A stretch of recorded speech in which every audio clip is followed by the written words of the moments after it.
हो गई है, मैं घर जा रही हूँ। नहीं राधा, मुझे कुछ कहना है। क्या कहना है? बोलो बोलो, क्या कहना है?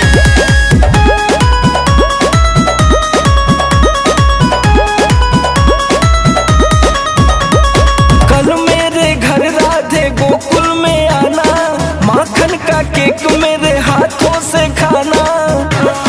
मैं कैसे आऊँगी? हाँ हाँ, कल मेरे घर राधे गोकुल में आना, माखन का केक मेरे हाथों से खाना। पूछेंगे कौन है ये लड़के जो भैया, कहोगे क्या मेरे किशन कन्हैया, कहोगे क्या मेरे प्यारे कन्हैया। कहोगे क्या मेरे किशन कन्हैया, कहोगे क्या मेरे प्यारे कन्हैया।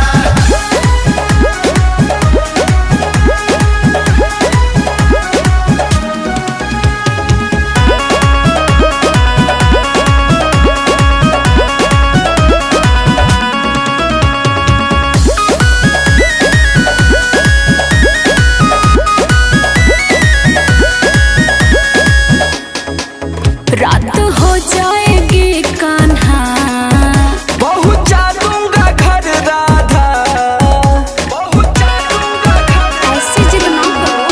रात हो जाएगी कान्हा, पहुँचा दूंगा घर राधा। देख लेंगे बरसाने में तुमको भैया, कहोगे क्या मेरे किशन